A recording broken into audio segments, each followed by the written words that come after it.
Richard and I are welcoming you to this leadership and loosely coupled multi-stakeholder system presentation. It so happened that I'm using this opportunity to share what I've learned through my research as part of the doctoral program at University of St. Thomas. Tomorrow is my dissertation defense, so you guys have the first Wow. at it. So I would love your feedback, your questions, your reactions, so we can continue this work, hopefully collectively with the community of leaders across the nation, because so many, and I'm looking at the list, hoping that some people who did participate, who were research participants, are also joining. I see at least two names there. So you get to experience the findings via this presentation today. Thank you for joining. And let's get started. Those of you who just joined us, please send us a hello message in chat and keep your questions and thoughts and ideas captured for tackling them when the time is right.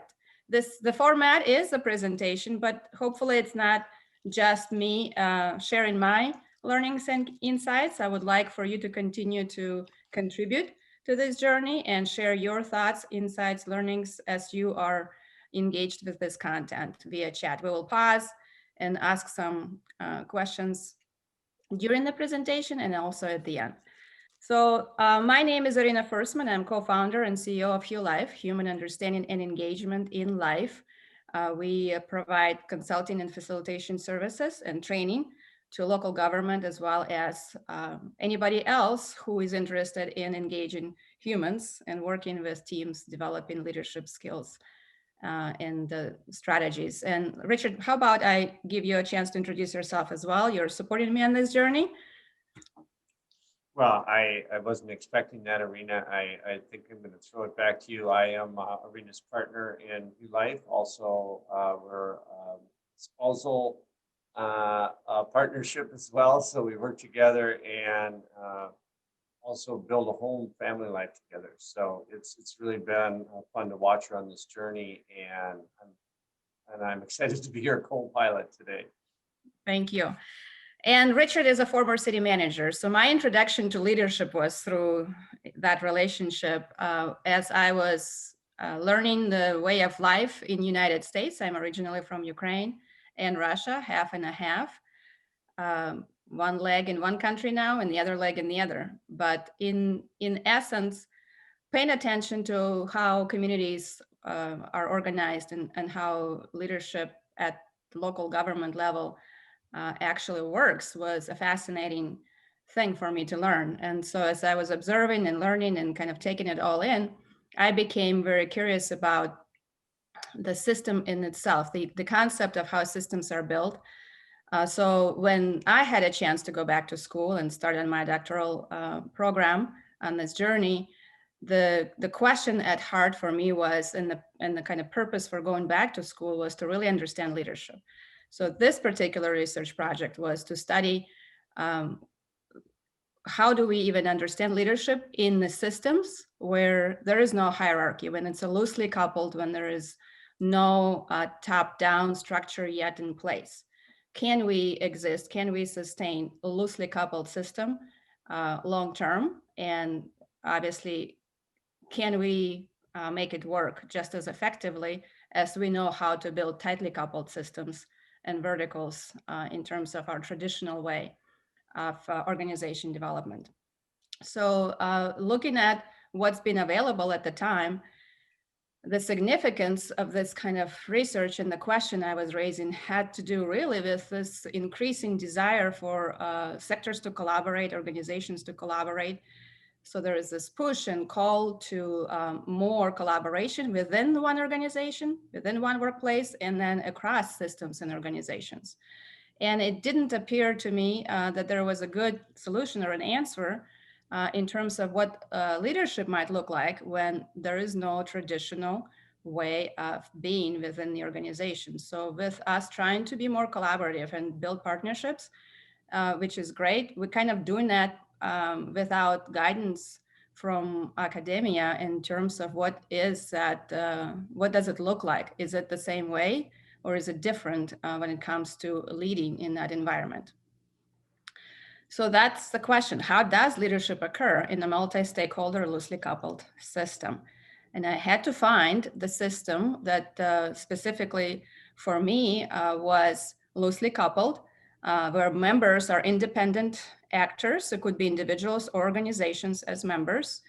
And I was intentional about bringing those, looking for systems where members are from different sectors, at least 3 different sectors represented. And then at the top of that heart of inquiry, if you will, organizations that I was looking at that were sort of operating from the mindset as an open system versus a closed organization.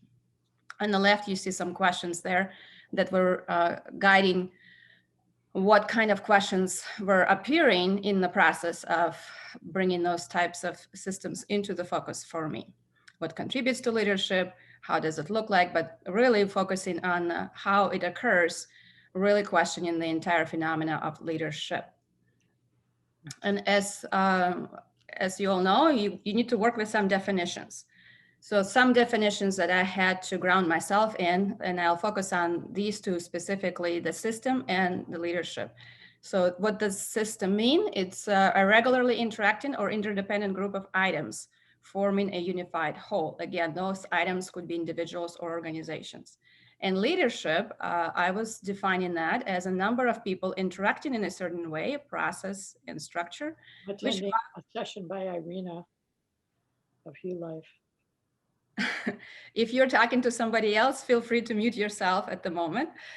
So leadership defining as a number of people interacting in a certain way, process and structure, which allows for accomplishing a collective agenda or purpose toward a common good.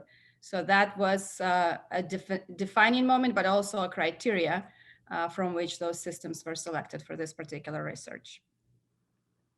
So this is a quote from the participant that helps hopefully shed light on kind of how they saw themselves within a system like that. I would love to say that there is more flexibility in loosely coupled systems.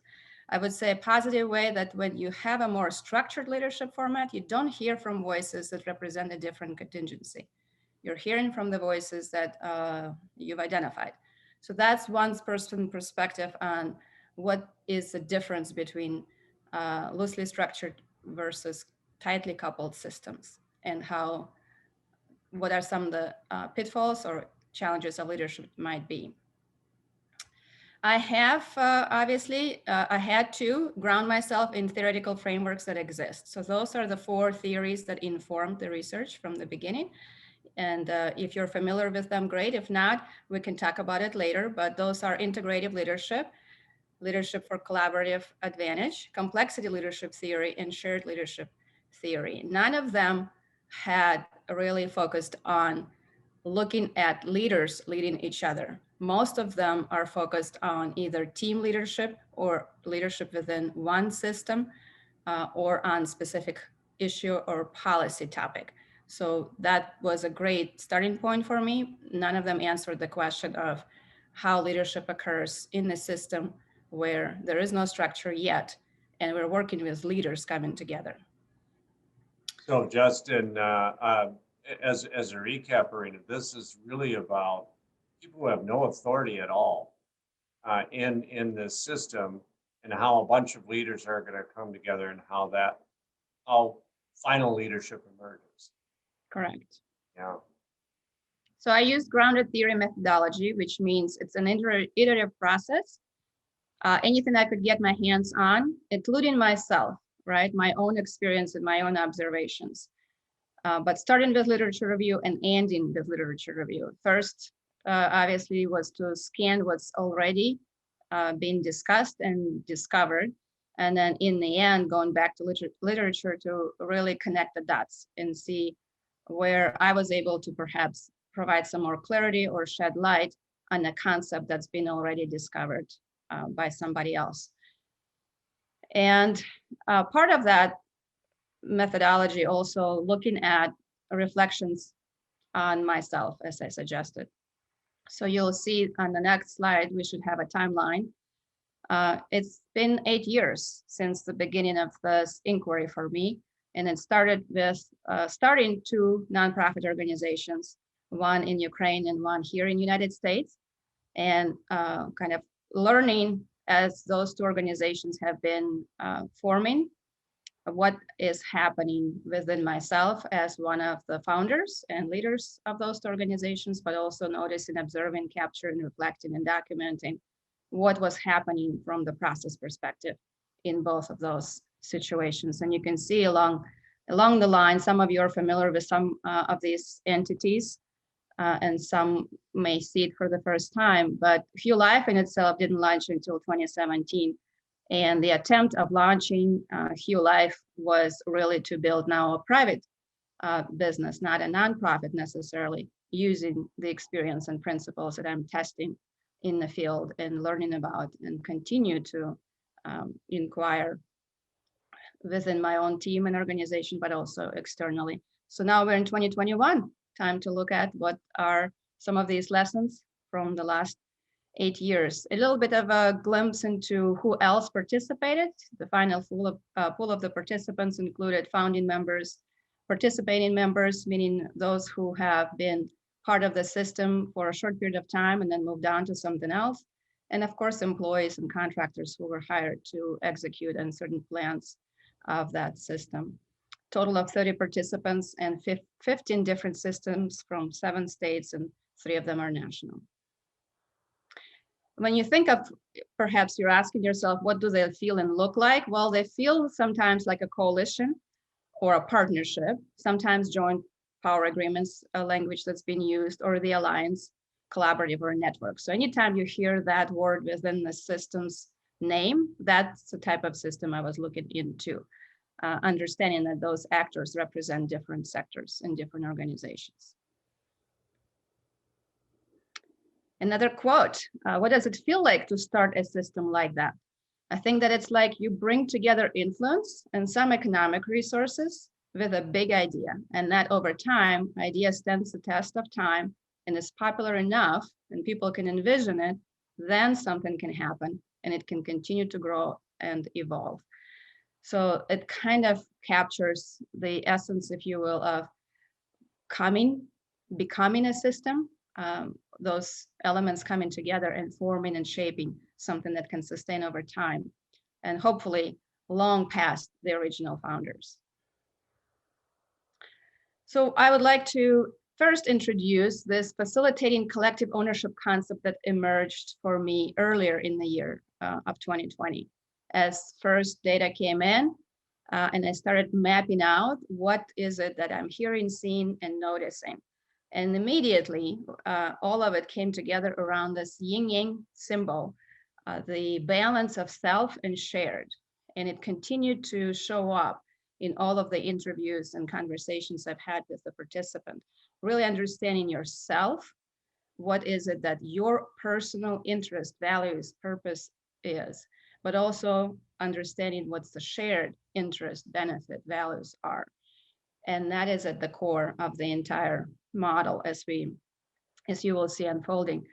The 3 prongs are the manifestation of activities. So some activities that are really focusing on serving the purpose, others on bringing order to chaos, and some others are forming and managing core group. So those were the key core categories of activities. And again, inviting to collaborate at the center of it all. Who is involved and who is inviting and who are the right people? All those questions were kind of clumped in the middle for me in that category of inviting to collaborate. Then as I was looking out and really playing with the 3 leadership most known, most accepted in the leadership industry, if you will, categories of having to have a vision, building relationships, and an execution. So those are the consistent, through literature review, key core leadership competencies: vision, relationships, and execution, which aligned perfectly with what I was learning from my experience and participants. And so with them, with the help of my participants, we were able to distill what does it look like to have a vision from the leadership perspective. And you can see in the highlight, it's really getting to the point of having moral responsibility on the individual level and having shared purpose on the shared level. It's asking yourself why, and we're familiar probably with the Simon Sinek work around why. That's where that work happens. Facilitating the process of creating the identity, building the culture of that system is what this particular leadership category is about. The next one is relationship. Having partnership mindset is the individual concept. Having shared power is the shared concept. So that category is about how do we share power and how we build true, authentic partnerships. You can see some bullet points there that are real, what we call in vivo codes, which is in the words of the participants, suggesting how that happens. And from the process of leadership, we're facilitating the process of governing, or this is a political commonality of the system that's being built. And then the final category around execution had to do with individual values, beliefs, and ability to produce results. And on the shared side, having a shared product. So the what does the system produce? So some activities there are really heavily connected to coordination, accountability, and the work being done. So the leadership work for me, as I'm discovering this particular category, had to do with facilitating the process of doing the work. What is that we're producing in terms of for that system to continue to sustain itself? That was the original, the initial kind of look into how the participants are describing and myself experiencing system development and formation. And then the question came up at some point about the power, right? What kind of power is being used by leaders who are coming together to build this? And there's definitely personal power, which is tightly connected to this ability for moral responsibility to take place. But majority, when asked, relied on relational power, an ability to build relationships, and not only individually build relationships with other leaders, they relied on their ability to help other leaders build relationship with themselves. So being sort of a matchmaker and connector between other leaders. And then of course, positional power for execution is critical. As I mentioned, the members and actors were independent or members of other organizations, leaders of other organizations. So that positional authority that they had within their own organization coming into this collaborative work made a difference. So having leaders with positional power using it for execution of the whole system that we're trying to build collectively is the key. So then, of course, terms around leadership that we're all familiar with also have to do with strategy, operations, and tactics. So how do they line up with this particular framework? Well, serving the purpose, that's where the strategic thinking and strategy comes to play. And primarily in this type of system, it's influencing buy-in. So most of the strategies are somehow related to influencing each other and everybody else that needs to be influenced to get the job done. On the operations side, it's engaging in building and managing the system, knowing that there's always going to be a little bit of chaos and there needs to be order in order for that chaos to make sense. And chaos is needed for creativity, for innovation, for constant change that's happening within the members themselves, flowing in and out. And then, of course, on the tactical solutions, we're looking at empowering individuals to act. So what is that that's necessary for the leaders themselves to take responsibility for action at the tactical level? That was the very first glance at the data and what happened when the coding process began. Now you're seeing some stars indicating characteristics that were mentioned by different individuals as to what were some individual traits and characters related to those leadership capacities. Systems thinking, passion, and selfness were all clumped around personal power. Self-awareness, team player, and humility around relational power. Negotiating, subject matter expertise, and type A driven type personality around positional power. I'm going to pause here for a second and let the quote sink in for you and see if you have any questions right now. Please send them in your chat to everybody so we can see what are some questions, comments, or insights that are emerging for you. And as you're doing that, I'm going to ask Richard to pause here for now, and then we're going to move on to the brain activity.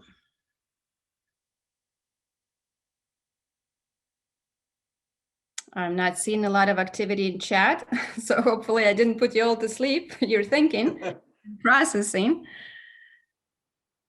Awesome. I'll let you keep thinking about that. Going forward,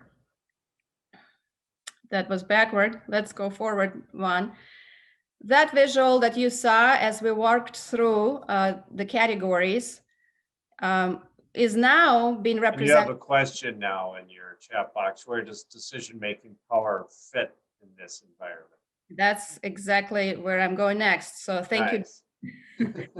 So that's great.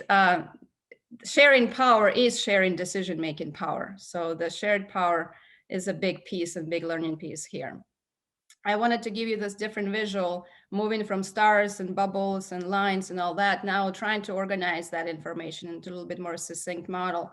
And now you see 3 triangles aligned in such way where what I'm calling them dimensions in this particular approach, the who, the what, the how, and the why of leadership. And those elements are really very specific to the purpose, partnership, and product on the outside, what we can see, what we can observe, and then the people, the who, is in the core, right, in the middle. And those are the people who are making decisions, who are influencing the processes of accountability and participating in the process of influence, as well as individually and collectively taking responsibility. So taking all that data and information from the previous visual and trying to now organize it in this way. And as I was organizing in a different visual and kind of putting things a little bit more in line, and as my linear mind wants it to see, connected a little bit more cleanly, here's what I was discovering within each element. Each element going forward also has the what, the how, and the why, and the who. So if you're looking just at the purpose, you'll see that certain things that are expressed around purpose, and this is a decision, right? Who makes a decision around purpose? Richard, keep going on this one, please. You'll see that with the yellow quadrant starting with purpose, there's plan, vision. I don't see it yet. Keep clicking. Keep clicking. There you go. Plan, vision, and passion.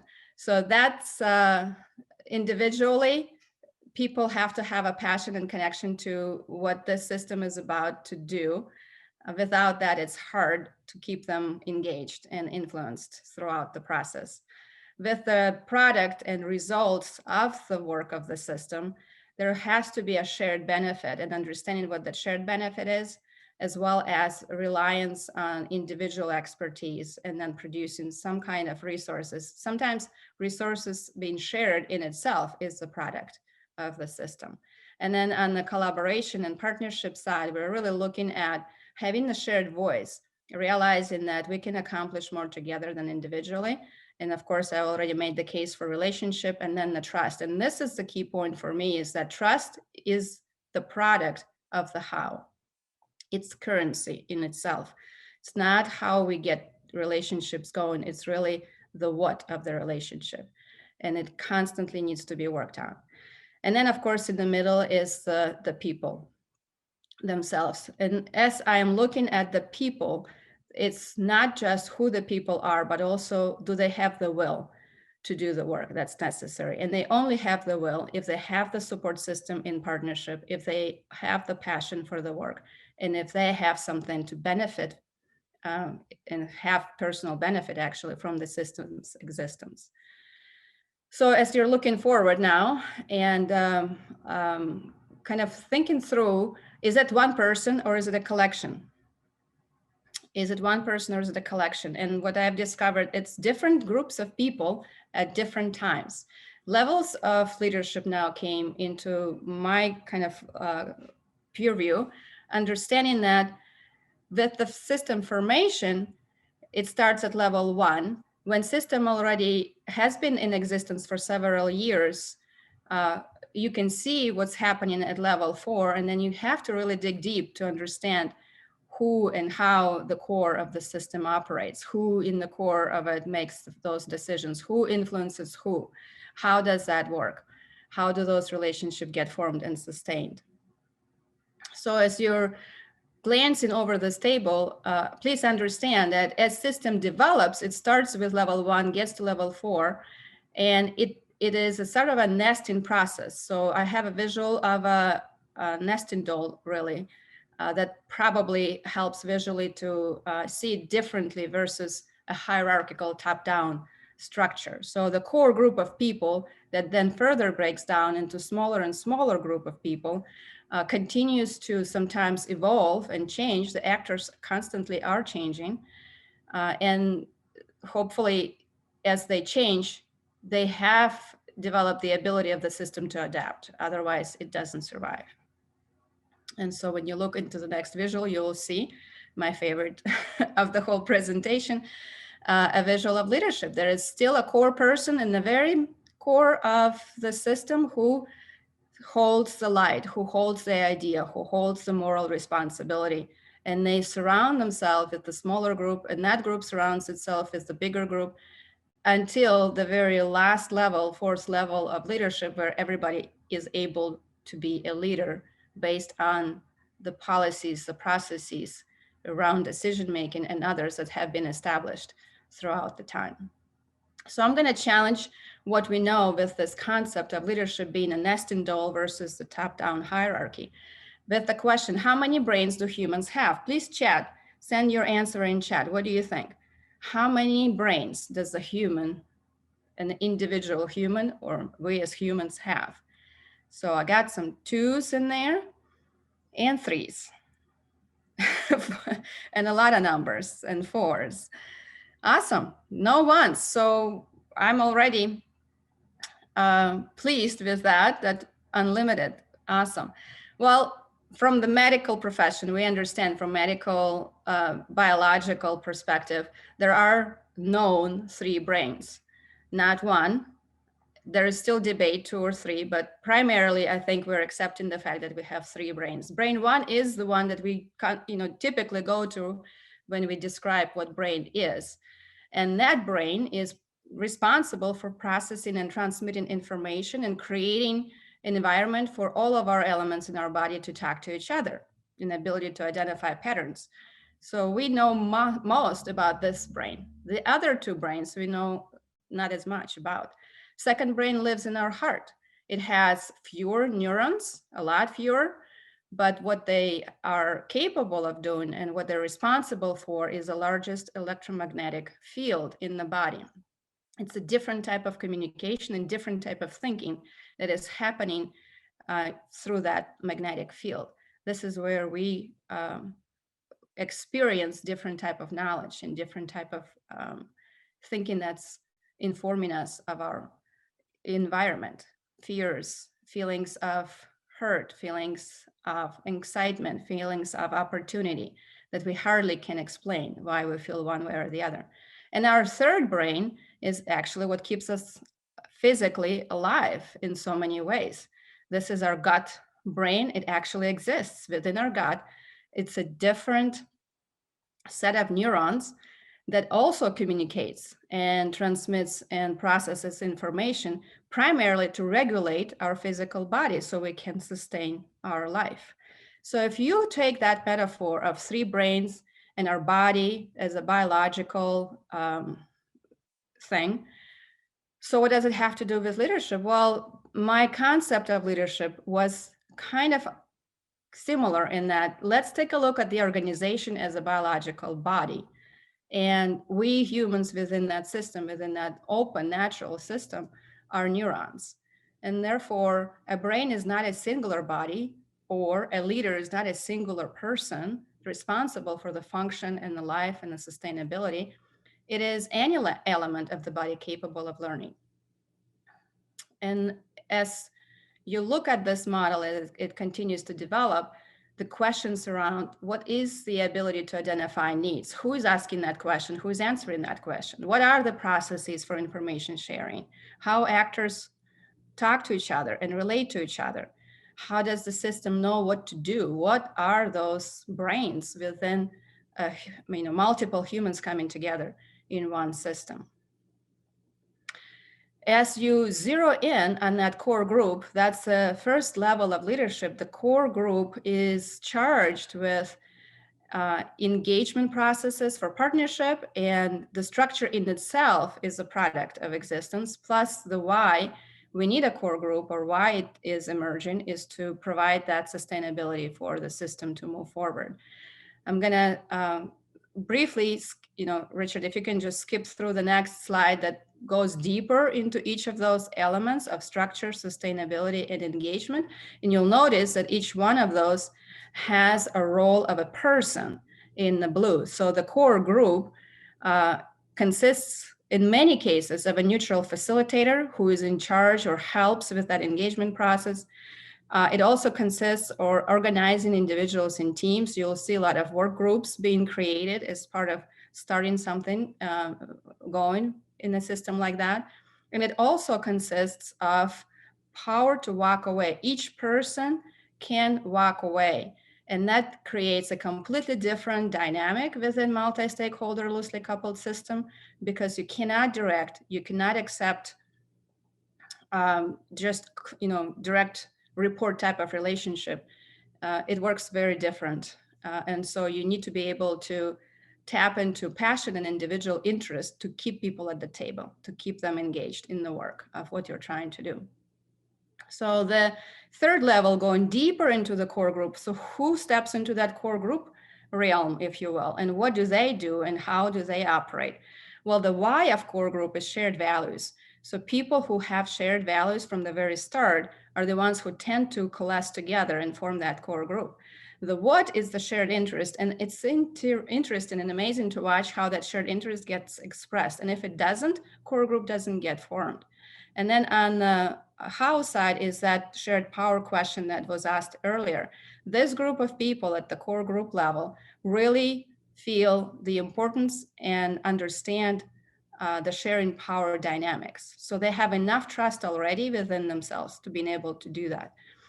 So what I call the term that I coined for this particular group within the core group is the coalition of the willing. Again, words of the participants themselves. That's how they have been referred to, as the coalition of the willing, who are already sharing power with each other, understand each other's interests, and can find easily and connect on that level, and they have shared values. So as the coalition of the willing, they're now inviting others and creating and expanding two core groups for level 4. Going deeper into coalition of the willing, you will see what does it look like from the what, how, and why perspective of those shared interest, values, and power dynamics. You understand that there is no ego play necessarily. Many faces is good, and that's how that power gets shared. The belief and competencies around shared leadership are present. And also, it doesn't mean that people are not maneuvering. They are maneuvering all the time. Politicking is good if it's done in the right way and for a good purpose. I'm not going to go over all of those elements, but there are very specific things that people actually were able to name as what helps them to get to that place of shared leadership, power, and responsibility.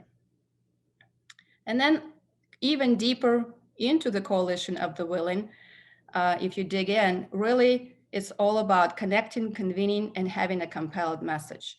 And the people smaller, the group continues to shrink. If you get, the closer we get to the core is the we. And the reason I got to that level is because I kept hearing, we did this and we did that. And I kept asking, who is we? And most of the time, the individuals I talked to had really hard time getting to who the we is. They've even forgotten who the we were by the time I talked to them, 10, 20 years into the system's existence. So the we became the thing for me. That became the second level in inviting to collaborate activities for leadership. And those people, whoever they are responsible in what they're doing. Actually, the leadership enactment comes through connecting, convening, and compelling message. And on the next slide, similarly to level 3, you'll see in detail specific concepts and activities that they've identified that the convener would do or that the communicator would do, or the connector would do. So those are the three, if you want to call them roles at this point: connector, convener, and communicator. And sometimes it was literally three people. At some point, I held them to the troika concept. But in other times, it was two or even one person, but they still referred to themselves as a we.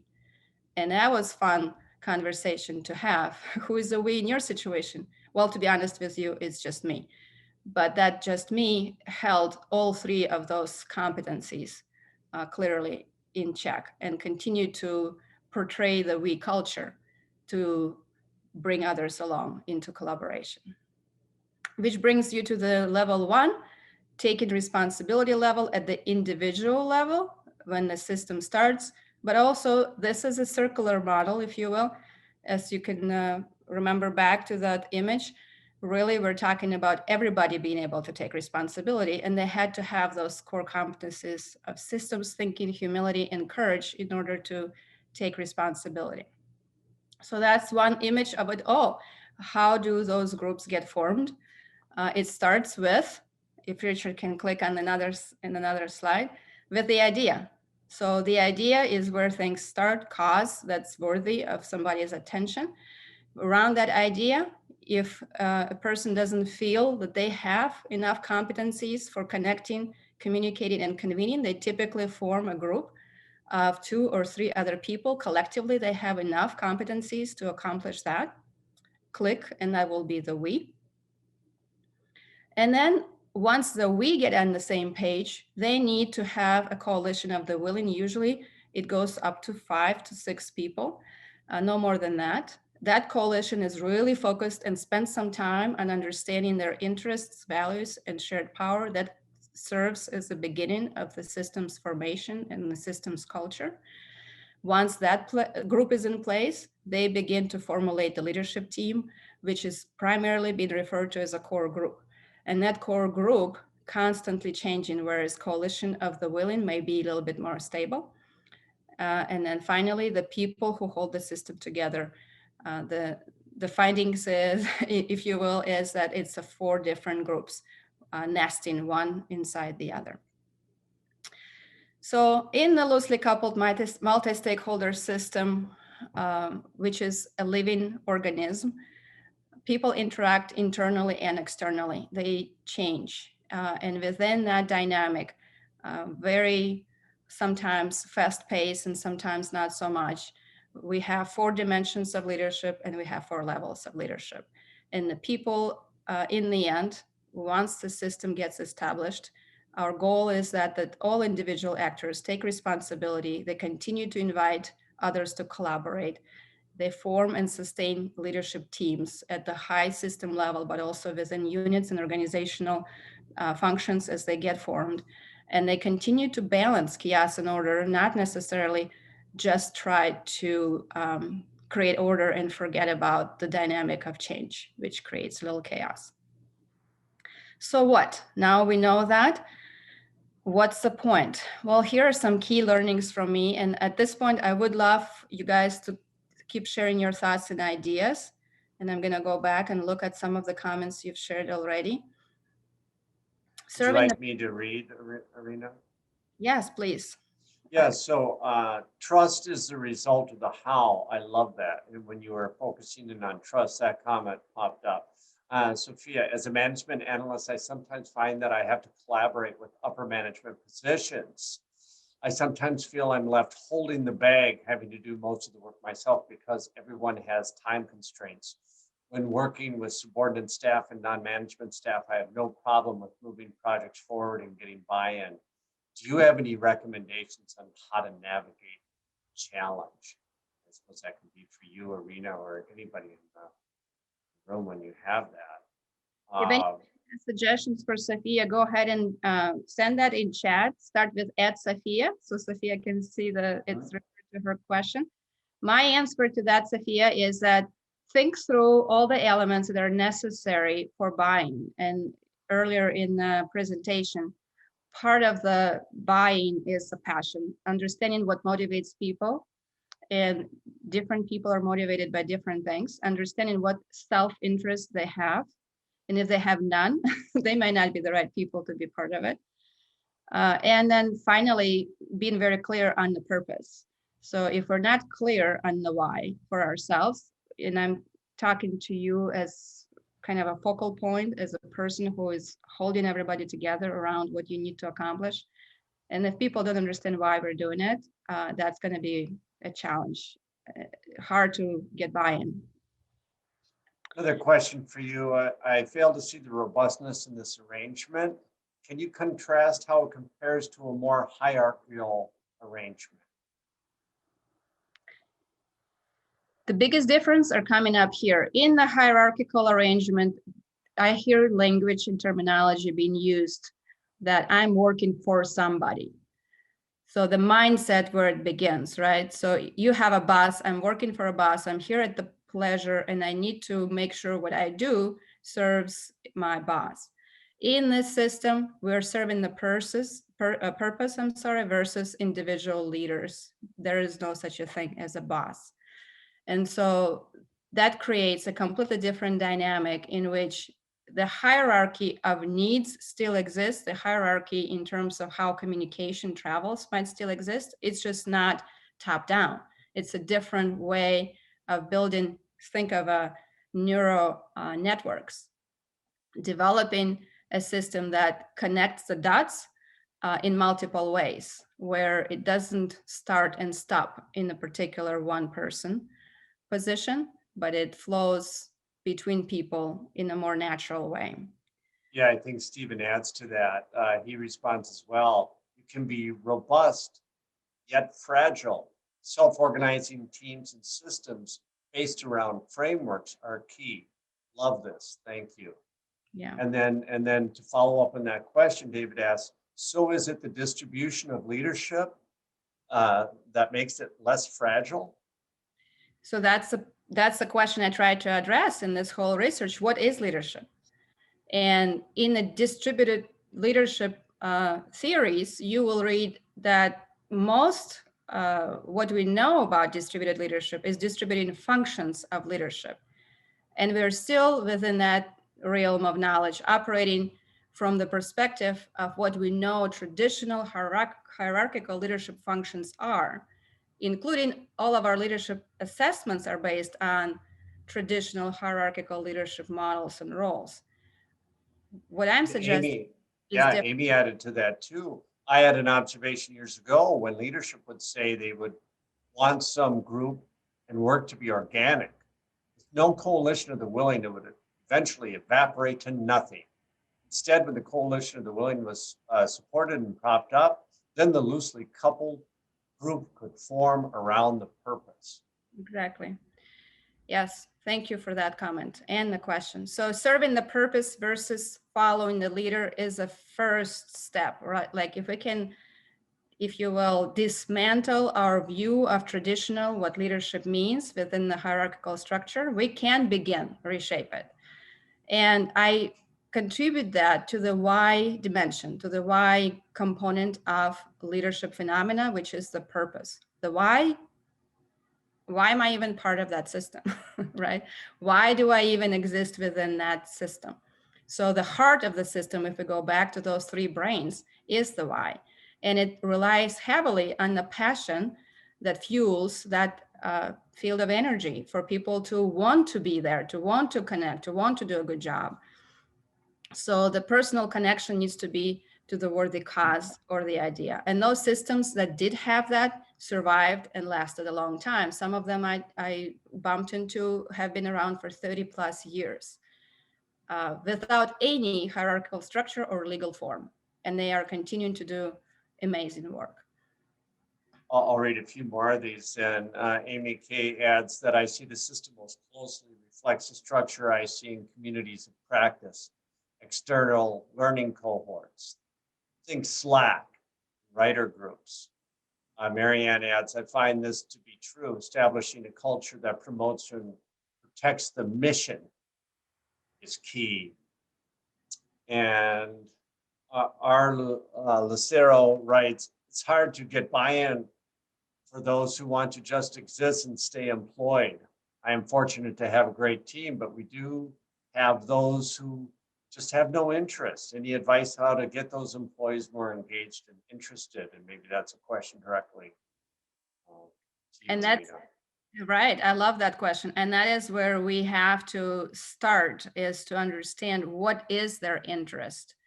We can help people identify what their interest is. They can make a decision for themselves how they get engaged, what is it that they're willing then to give and to be part of, or they recognize sometimes that they may not be the right person for this particular organization and find another job, find another opportunity. I hate to say that, but that sometimes is the key, being able to light or shed light on what is and isn't doable within the group we have.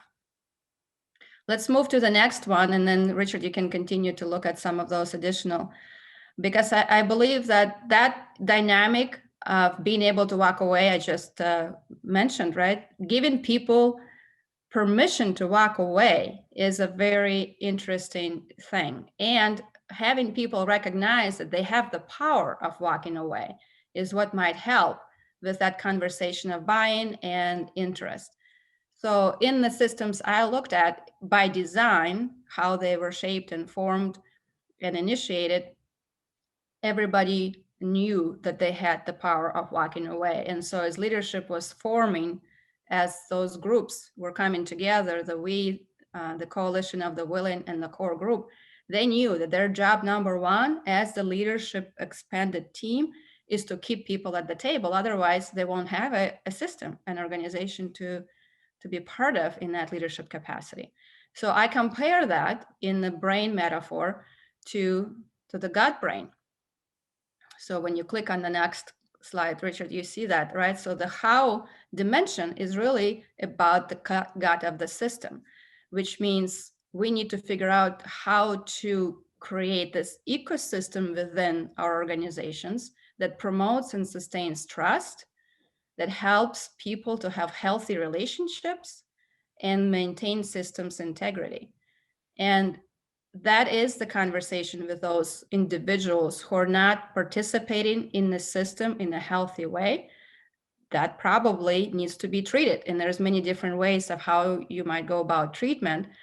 And many times we had it on our own team not that long ago, an individual who might be perceived as disinterested is only acting a certain way because they haven't been heard, understood, or they don't understand their place and how they fit in. Once they do, dynamic shifts quite a bit. And you're getting additional reactions. Alan is finding himself in two efforts that are emerging as loosely coupled systems. Housing Next, which is led by an executive director and a leadership board consisting of two chamber executives, and two foundational executive directors, county administrators, head of Lakeshore Nonprofit, United Way executive director, and regional economic development agency executive director. The other is a tri-sector group of individuals that make up the Holland Zealand Model Community Initiative. Neither is a formal organization, so they're seeing that too. He's seen that too, and thanks you for your work. And Kathleen says, walking away reminds me of the power of 2 feet in open space technology. It's a valuable power. Great observation there, Kathleen. Amanda, to provide that opportunity to walk away without judgment or consequence is huge. Yes, is the response. Without judgment or consequences is key. Christian offers, we once talked about the importance of a 3-legged stool in community leadership, city, EDO, chamber, CVB, but I think it's probably more like an 18-wheeler, partly because the number of necessary partners have increased, but also because we need to still moving instead of sitting still. How is that in your work, Rita, as far as that it had to keep evolving or moving? I like the 3-legged stool reference. And I mentioned troika, which is a trio, right? Triaging is another way of doing it. And so I think there's more work to do to really explore that. If you're familiar with tribal leadership, it also, the whole theory around tribal leadership is built on the 3 elements relationship, and continue to triangulate the relationships so that as you're building the 18-wheeler, there are still interconnected and interdependent triads that exist that connect the individual dots. So we are not necessarily talking about silos triads, but interconnected triads, right? And so as the system moves and evolves and new actors step in or out, that is which provides the continuity and flow when things are interrelated, and we can create it intentionally that way. So go back, Richard, to one more slide, just the title, thank you. That is a key too. When the system becomes the who, when we get to the point when the system in itself becomes the who, that is then in essence both the who is in terms of the leadership group that acts on behalf of the system, but also the what, the product, becomes very interesting to differentiate. There is a lot of work around critical thinking and systems thinking that might contribute to this particular finding or this particular point of clarity. When we blame a system today for the certain things like racism and other isms that exist, we tend to forget who created them in the first place, right? And so as we get to that point where a system exists for itself, or in other ways, it becomes the who, that means that the element of creativity and chaos and critical thinking within has no longer been effective. There's not enough new thinking that's emerging. We may be becoming closed, right? So we're no longer open and natural. We've tightened up the processes and policies to the degree that no new energy information from the outside is informing how we're operating inside. So when you click on the next slide and we compare to our brain, it's like mental model. Once we freeze in a particular mental model, that's it. That's the way we know. The head is the system then. And then we are relying on our established rules, norms, and the culture that is responsible for how information gets passed around and decisions are made. We're concerned primarily with itself, with our own existence, for the good reasons. And we are only seeing certain patterns. So when people are no longer able freely to express and critically evaluate how a system is operating, what is it that it exists to do, how is it doing it, we are locking ourselves and putting ourselves in a vulnerable place, which from the strength perspective and sustainability perspective is easier to break. It's easier to break something that's solid and frozen in place versus something that's flexible and constantly shifting and evolving and strengthens itself through those new relationships. Yeah, Stephen, right on, reach the plateau of this Sigmund curve, absolutely. So with that, the final lesson that I'm taking away from this is new leadership competencies. So what are we doing to prepare new leaders in that new way of being? Because clearly we want to move that direction as a society and have more flexible, open, natural systems so we can continue to shape the future that is inclusive, that is creative, that is innovative, and serves our communities to its best potential. If I go back to the levels of leadership, I am not able to find competencies yet established for leaders that will help us to evaluate against those competencies and that will help us develop those competencies. So that's the beginning of a new work, right? So if we're expecting individuals in the system, all people, to be leaders, then they all need to be able to take responsibility. So if we translate it into what? Confidence and competence, of course, for the certain work that they need to do, but then ability to see what is needed. How do we develop that capacity within leaders to sense what is needed? Inviting to collaborate is another level of engaging in leadership work. So then what are those skills and collaboration tools that we can teach? Managing power dynamics is a big part of it. As we invite people to collaborate, that means sharing power, and that means helping others to be okay with sharing power. Forming a core group, that means providing support, caring, mentorship, coaching, developing leaders and teams. Do we have enough knowledge around how to do it? Do we understand how leadership is transferred to a broader group? How do we develop individual leaders and teams as leaders? And then balancing chaos and order, that has to do with more technical skills around coordination, communication, and change management.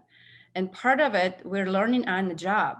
I don't know if we have enough right now to say we can point to where can one promoted in a leadership position traditionally or step in willingly in assuming leadership, do they have the actual technical skills to coordinate, communicate, and manage change? And then finally, what we when we're talking about serving the purpose and the system becomes the who, and everybody is a leader, who holds the ethics and morals then? And how does trust continues to sustain and build and strengthen within that system? There still needs to be that moral compass that is responsible for it. So for those who assume that role, those types of leaders within that space need to understand how to do that better. So those next steps for me and for whoever picks up on that research alongside. I would love to see, yeah, Kathleen, you would put serving the purpose first on the list. I didn't mean to put them in the order, but yeah, absolutely. What I would like to see on those of you who are still on the call, if you could use annotate function on your screen in Zoom, go up to where you see Richard's screen being shared, your view in Richard's Firstman's screen. There is a view options button there. And as you click on the arrow next to view options, you'll see annotate. Click on annotate, a new toolbar will pop up. I would love for you to select a stamp, whether it's a star, a check mark, or a heart, one of them, and identify on this list, where do you feel you have the competencies currently? You are in a leadership space within your own organization. Where do you have strength? You would say, I identify with that competency, I have that skill, I have that ability. Perfect. Keep giving yourself some love, some stars, some hearts and check marks. And then if you could also say, where do you have a lack of? Whether it is you don't quite have enough, or you just don't even understand how to go about engaging in developing that skill. So a question mark or a cross would be helpful there. So we can see where we have some balance or gaps. Some question marks around confidence and competence, ability to see what is needed, whether it's just not clear or we don't have competency in our opinion. Managing power dynamics gets a lot of questions. Awesome. We're going to take a screenshot. Vivian, would you please help us with taking a screenshot of that? And we can share that with the participants as well at the end. Let me know when you're done. I took one. Do you want me to take a more recent one? More recent one would be great. Thank you so much. Sure thing. Yeah, there's more coming in. Thank you, everybody who participated. Thank you for coming to this session. I think I'm ready for my defense tomorrow. I got a good practice run today. And to end, we have 1 minute to end. I do want to share with you what might be some next steps and how to get a hold of us. Richard, if you could now move on to the next and clear. Let's just clear all the drawings so they're not transferring with us to another slide. Thank you, Marianne. So I wanted to leave you with some possibilities where if you have an opportunity to visit us, Heal Life, we have a booth here, a pavilion at the Gavapalooza conference, some learning opportunities, some virtual experiences, and facilitation and consulting work that we do if you find you need a partner in the work that you're doing with implementing some of your change efforts and developing teams and leadership. We'll be happy to partner with you on that. So with that, thank you very much. I look forward to bumping into you in other sessions, and have a great day.